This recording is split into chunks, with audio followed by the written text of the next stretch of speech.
This is Hidden Killers with Tony Bruschi. Here now, Tony Bruschi. We were speculating earlier, did something kind of snap at that moment and he decided, but the evidence doesn't really point that way. It points like this was very premeditated, at least getting out there in the wilderness certainly was, because he's done it. He's learned how to do it after the fact, after he got to the military. So that would imply, one of two things. Either he wanted to be kind of an off-grid type dude, or he was planning for doing exactly this. Mm-hmm. I mean, and the fact that he did come in with the zip ties, with the plastic bags, with everything when he picked the kids up. He knew what he was going to do. So there was some time sitting there going, I'm going to kill my kids. And enough to, go pick him up. Now, the mom said he seemed a bit off that day. But the court said, it's time for him to go visit the kids, even though he hasn't followed any of the orders that we give him to go get help. Still, the law says you have to give him over. He seemed to have this in his mind for quite a while. I think that's what makes it even more disturbing, because it's like, what kind of human being are we dealing with here? As a behavioral expert, all of that, when you put it together, is that what makes this so troubling? Yeah, because he had also no background of violence or aggression either. So again, it really didn't fit a pattern. But you hit a key thing right there too, that the ex-wife saw that or felt something was off, because there's a deviation from pattern. It reminded me, as you're saying that, in the world of aviation, which we've seen horrible aviation tragedies recently, or whether you're on a naval ship, the pilot in command or the captain of the boat is literally the person in charge of the safety. They have the final call for everything. In this case, believe it or not, I think the mother can make that final call for safety. And, we want to rely on the courts because we think the courts and the system is in place, and they're in places for safety and security. But at the final moment, the decision can be the mother's, or should be the mother's, because when something doesn't quite fit, make that call. Like when I'm flying in the air traffic control will tell me where to go, how to go, and what altitudes to be at and everything. But if I see there's an issue in the air or something doesn't make me feel right, there's a weird noise in a plane, there's something going on behind me, there's something, I make that final call and I tell them, here's what I'm doing and here's why I'm doing it. Screw you, because safety comes first. And believe me, this is not victim blaming on the mother here whatsoever. This is more of a trying to help people empower themselves. When something doesn't feel right, it means you're picking up on incongruencies from what you normally see. There's something going on. No emergency takeoff, slow down, assess, and then just back away. Get out of that situation, because you could be wrong, you could be right. But you know what? I'd rather be wrong 95% of the time and right 5% of the time, and I'm going to save a life. Because you can't go back and fix it. Yeah, you can't fix it if you are right, but you feel like you have to do the wrong thing because of a piece of paper. Or because some judge who doesn't really know your case very well and is just having a shitty day and is like, well, whatever. That's not safety. That's not going to protect your kids. That judge is not going to protect your children. And there's no accountability for them either if they get the ruling wrong. And I'm not victim blaming either. I think this needs to be something that is really evaluated. It is certainly something that can be abused by parents who are selfish and don't want to share custody of their children when there is no reason to be fearful. But there are plenty of situations where there is plenty of reason to be fearful.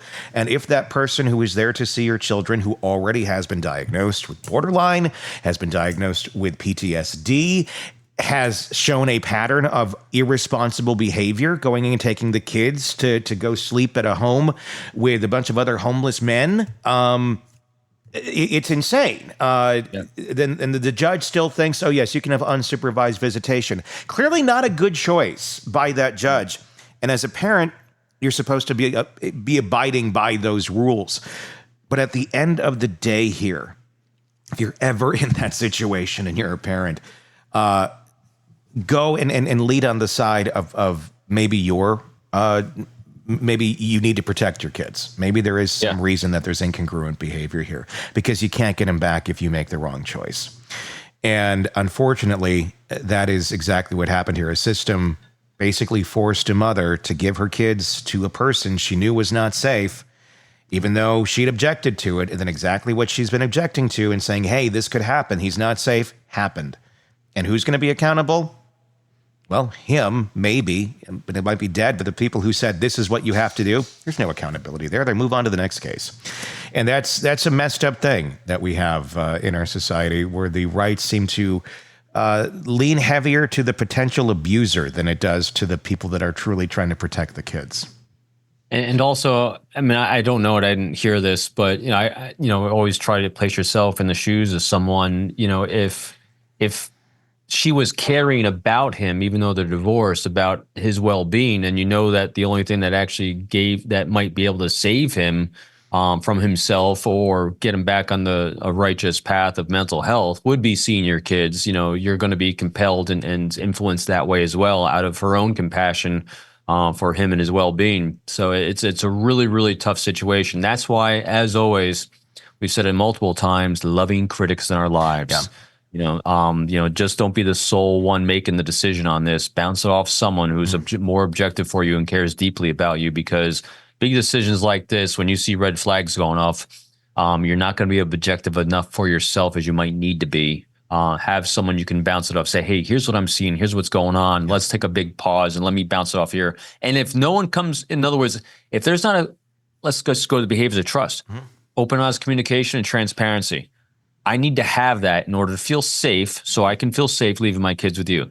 I want to know, I want verification that you're on your meds. I want verification of where they're going. I want to know who they're going to be going with. I want to know, see, again, and if there's a lack of transparency and there's an incongruence between the tempo of communication, we're backing off. And I'm sorry, and that's something you can reasonably then articulate to law enforcement, or a judge or a court or something else. Granted, I know systems sometimes get bogged down in paperwork and data without the personalization side. But I remember inside the FBI when I was working, when it came to cases that involved human beings, which everything I dealt with involved human being, people want to see it on paper. They want to know what you're doing. They want to know the tempo of the case. And they're looking for facts, data, and details, which generally don't involve people, because people have a hard time writing about a relationship and the tempo of it and the development of it. But when you can then articulate, hey, here's a pattern I've seen in the past, here's what's deviated, here's what I need for transparency. In other words, you just have to be able to articulate what you are seeing that's deviated from what I'm expecting to see. Because when you tell law enforcement, or you tell a court, or you tell a judge, I just didn't feel it was safe, that's not good enough. No. Or it might be, but not with everyone. But you need to then be able to articulate, it was this, this, this, and this. And so that's the real takeaway here. If you don't feel like something's right, articulate it. Yeah. Make it a fact and make it a data, something that you saw, something that seems different from the past. And if you can't do it by yourself, then you say, hey, John, Mary, Joe, what did you see? What specifically? That's why asking that what question, what forces us to be specific. And then when you say, why did you feel that way? But you say, what specifically did you see that deviated? And that forces people to kind of zero in and get really granular. And that's what helps people articulate it to courts, to others, and to law enforcement. It makes it go a step above beyond just he said, she said. Because if you're just like, well, he's not safe. And that's how most people will handle it, because they're just not that detailed. Or realize or understand what you need to prove to get your point across. If you have the receipts, if you can prove something, if you have actual evidence beyond just what you're saying, but if you don't even have that, if you have a log of everything showing this is this communication, here's what happened, this happened here at this time, the court's going to respect that a hell of a lot more than just the guy over here with PTSD and borderline personality going, I want my rights. If you go, here's why that's not a safe idea, a judge will listen to you. You may not every judge, but if you are the one that's coming in prepared, confident, organized, calm, and not irrational, you will get a decision more in your favor, more likely than not. Again, I'm not victim shaming here. I have no idea what she presented. She may have done that, but more so for education for people out there in those situations. Start logging that shit. Even if you're like, it'll never get that bad. You don't know that. And when I went through a divorce with a borderline, I had to do it. I had a log going on. I was writing everything down, all the crazy behavior, everything that was incongruent, that was not healthy. Luckily, I never had to use it in court. Mine just ran away. In this sort of case, he ran away, but he killed the kids too. That was my fear as well. So it was, I'm going to have to document everything if I need to take this to court. So even if you're like, well, it takes some time, but trust me, if it's going to keep your children alive, it is worth it. There's an episode of The Office. Do you watch The Office at all? Yes. Okay. Yes. Do you remember The Office, Michael Scott? He has the GPS. They're out giving gift baskets to their clients. And the GPS Yes, says, turn right. And Dwight is in the car going, it's a lake, Michael. This is a boat ramp. It says turn right. It says... But it's the GPS. It's wrong. No, it is right. And he just does it because the system said this is where you have to go. And then he drove his car straight into a lake. That is what I feel so many of us do because we think this system's going to protect us and that this border over here is going to protect us and this bumper over here is going to protect us. At the end of the day, who has your best interest at heart? You.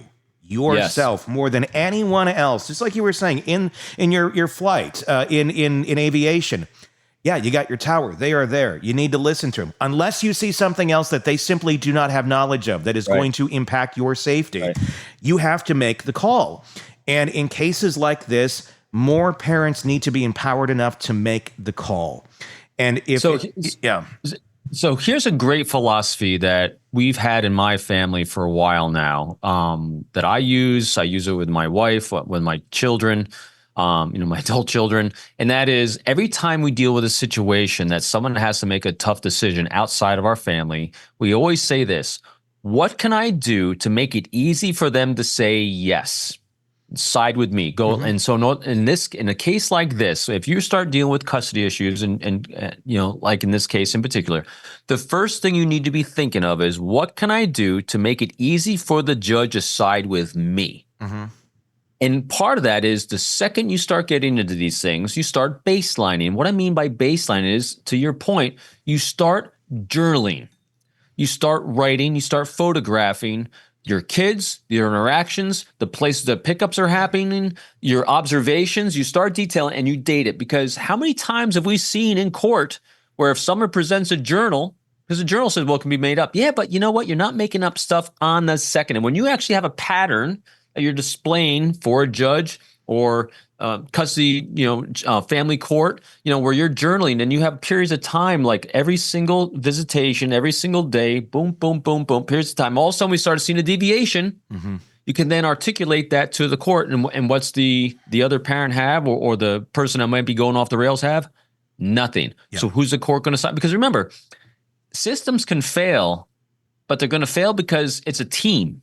You got to do your part to make it easy for them to help keep your kids safe. So here's the thing. No one wants kids to be in jeopardy. No one wants people to be unsafe. But what are you going to do? See, there it is, that what question. What specifically are you going to do to make it easy for them to side with you to keep your kids safe? That's the mindset to have. Because part of that is keeping records, because what you're doing by record keeping is you are baselining. Everyone's always asking, what's behavioral baselining? It's just observing over periods of time to see patterns of behavior. That's what you're doing for the court. And it shows you're competent enough to do that, because I can guarantee Travis Decker was not competent enough to make a log of well, number one, he had nothing to log against mom, but that wouldn't be going through his mind. He's not operating. It wouldn't make sense either. No, it wouldn't make sense. He's not operating on that sort of a plane. So think about this. So even if he was journaling as well, and you have two journals that are now going to be presented to the court, I guarantee his broken brain is not congruent with thoughts and behaviors. I've talked to people, I've interviewed people. I get, from you and I doing the show together, we sometimes have some interesting cats that reach out for us, and you get these long diatribe emails from people from time to time that make no sense whatsoever. Even though they're journeying their asses off, they're making no sense. So you say, there's an issue here. And so I guarantee you, if Decker was journaling, and you compare it to the mom's journal, the apples and oranges. It would stand out. It would, without a doubt, stand out. What do you make of this aspect of it? Because in some ways here, looks like he planned this out pretty well. He had the skills to do it. He trained himself for it. He had the stuff to go off into the wilderness. But he Googled how to get to Canada and various things of that nature, which were found right away. Like, okay, he had some premeditation here going on. again, that it's always funny because the Google seems to take down a lot of people when it comes to murder, when it comes to. What do you make of that? Because it seems to me like this is an obvious thing not to do, or you do it in some sort of rogue way that can't be searched. I mean, there are ways of doing that, but nope, just did that. So just right out there, right on the digital moment evidence as out there, how to get to Canada. That seems bizarre if you're really planning this in a real slick way. So what people generally will do, and we've seen this in so many cases, they'll do a good job of planning out the actual execution of what they're doing, but they don't plan out how to research the execution or plan for their event. And so that becomes very impulsive, the planning stages. And so when things become impulsive during the planning stages, you're going to do stupid things like that. So even if he's aware of the fact that, people are going to look at my Google searches, in the moment, he's like, oh man, I'm going to have to get to Canada. I better, and so immediately before even thinking, you're saying, I got to Google how to get in Canada. Because literally what's probably going through his mind is like, well, I can't go across the border at a normal border place. I'm going to hike through the woods. I got to get through the woods, so that's what, he's just scheming in his mind how to do that. And it becomes very impulsive. And so planning stages can be impulsive as you're planning. A systematic, thoughtful process of execution. So here's a tip for people that are trying to get away with something. Skip that. Plan how you're going to plan before you start planning. The more you know. We should have the star. Yeah. Another great example, again, it still hasn't gone to trial yet. We don't know. But, Brian Koberger, he didn't plan how to plan. No. He did a decent job, but still didn't plan enough about how to plan, because law enforcement's ability, when they care about a case, to go back and do deep dives on you, it's pretty impressive. Even just since I retired, it's much more impressive now. And a quick point I didn't highlight enough about his military background. I don't want to disregard it. Is also most likely in there is his training on evasion. So if he's an infantry guy, if he's trained in any kind of reconnaissance, like I know Marine Corps Scout snipers are trained really, really well on how to stay hidden, how to evade detection and do reconnaissance and things like that, and stay off the grid. Yes, that's part of it. But also evasion and evasion of detection is different than survival. So I just wanted to make sure I did include he has probably skills in evading, but maybe not survival. How long do you think this guy can stay off the grid and not get caught without dying? Well, 3 days without water and about 21 days without food is what the body can survive on. So that's why, from what I'm seeing is they're staking out and they're looking at those kind of places that, unless he has caches that he planned out ahead of time about how he's going to do that. That's one aspect of it. The other thing too that I know that they're doing is when you have skilled and trained trackers, one of the things that trained trackers are doing is they're very, very good at reading terrain and knowing courses and routes of travel people are typically going to take because of ease of travel. Because he's going to, so say he's in a mindset of, I can suffer well, I can bushwhack well, but after a certain period of time, you're going to get exhausted and slowed down by that. And impatience is going to come into play. A sense of safety from not seeing contact with anyone is going to come into play. So some laziness is going to come into play, which is going to then, the terrain is going to start channeling you in logical areas and logical routes of travel. And so most likely they got trackers doing just that as well, not just assessing viable sources of water and food, but also assessing the terrain and viable tracks that he might be taking. And so that's where they're going to be focusing efforts. If he's alive and they don't find him dead, how do you, or both cases here, like you just described, at some point, fatigue is going to come into play, mentally, physically, all of it, because he's human. When he reaches that point, when it's just, I'm going to take this easier route over here because it just looks like a better terrain to go through. There's water that way. Yes, it opens me up more, but he's probably going to lean more into, I'm exhausted, I'm good this so far, they haven't found me, and then you have that. Or you have the, I'm exhausted, I'm just going to end it. Do you think we find him dead, or do you think we find him still, trying to forage his way through the forest? The longer this goes, my laws of probability in my head are saying we're going to find him dead. Yeah. Or not find him at all because he's going to be hidden under a rock someplace just dead. Yeah. Because again, so if you couple his ability to suffer long periods of time in deprivation, and who knows what the effects of food and calorie deprivation, sleep deprivation is going to exacerbate his PTSD and his other mental health issues. No medications. I mean, there's a lot of things that are playing in that broken brain. Him, again, I'm just surprised he didn't off himself already. Yeah. I think the likelihood of him doing that grows greater every single day he's out there, just because of not because of a conscious choice. I think his unconscious broken brain is in total control right now. Yeah. It's gonna be But again, I don't want to disregard the fact that it's all still choices he is making, so he's still accountable for all his actions. Yeah, 1000%. Craving non-stop true crime updates? Press subscribe now and get the latest cases, analysis, and expert commentary delivered straight to your feed. Only from the Hidden Killers podcast and True Crime Today.